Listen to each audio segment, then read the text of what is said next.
hello friends मैं मामुए पुनर्बार स्वागतम जनाइछु मोर चेनेलर अन्य एटा भिडिओ लय भिडिओটো हेखলৈকে চাব আৰু হেখত জানাবলৈ নাপাহৰিব আপোনালোকৰ কেনেকুৱা লাগিল বলক তেন্তে ভিডিওটো আৰম্ভ কৰো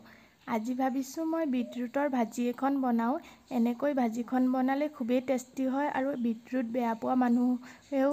এবাৰ খালে আৰু এবাৰ খাবলৈ বিচাৰে বলকচোন তেন্তে চাও মইনো সেই বিটৰুটৰ ভাজিখন কেনেকৈ বিটৰুট ভাজিখন বনাবলৈ মই বিটৰুট দুটা লৈ লৈছো এই দুটাৰ ওজন আধা কেজি এতিয়া মই ভালকে এই দুটা গুছাই লম তাৰ পিছত কাটি লম বিটৰুট দুটা মই গুছাই ধুই লৈছো ভালকে আপোনালোকে বিচাৰিলে হাতেও কাটিব পাৰে মিহি মিহি কৈ আৰু মই এইখনে কাটিম এইখনে ৰুকি লম ভালকৈ এয়া মোৰ এইখিনি ৰুকি লোৱা হৈ গল দেখিছেনে কিমান এগাল হৈ গৈছে কিন্তু ভাজিলে অকমান হৈ যাব আৰু ভাজিখনৰ বাবে কি কি লাগে এতিয়া দেখাই আছো বিটৰুটৰ ভাজিখন বনাবলৈ লৈ লৈছো জলকীয়া তিনটা পিয়াজ এটা আৰু আদা নহৰুখিনি গুছাই মই খুন্দি লম আমাৰ কেৰাহী গৰম হৈ যোৱা তেল দি লৈছো তেল অলপ সৰহকৈ দিব তেতিয়া খাবলৈ ভাল হয় ভাজিখন আৰু পিয়াজখিনি মই এতিয়া ভাজি লম গোল্ডেন ব্ৰাউন হোৱালৈকে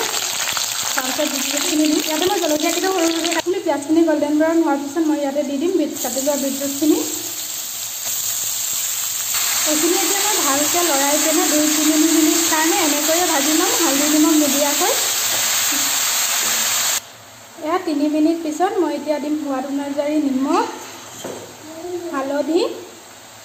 আৰু অকণমান জিৰা পাউডাৰ আৰু অকণমান ধনিয়া পাউডাৰ বেছি কম কৰিব পাৰে মছলাৰ পৰিমাণ এতিয়া মই ভালকৈ লৰাই ঢাকি দিম আৰু ঢাকি ভাজি থাকিম মাজে মাজে লৰাই এতিয়া মই ইয়াতে দি দিম খুন্দি লোৱা আদা নহৰুখিনি আৰু এইখিনি দিয়াৰ পিছতো মই লৰাই ভাজি থাকিম 10 মিনিটমান যিমান ভাজে ভাজিখন সিমানে খাবলৈ বেছি ভাল হয় আৰু এতিয়া ঢাকি নিদিওঁ ঢাকি নিদিয়াকৈ মই এনেকৈ ঘনে ঘনে লৰাই ভাজি থাকিম নহ'লে তলত লাগি ধৰিব পাৰে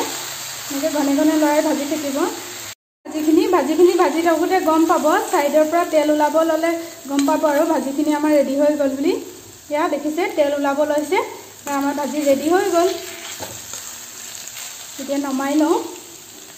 মোৰ বিটৰুটৰ ভাজিখন ৰেডি হৈ গ'ল ওপৰতে মই ধনিয়া কেইটামান গাৰ্লিছ কৰি দিছোঁ আপোনালোকে বিচাৰিলে ৰুটিৰ লগতো খাব পাৰে ভাতৰ লগতো খাব পাৰে যিহেতু মন যায় তাকে খাব পাৰে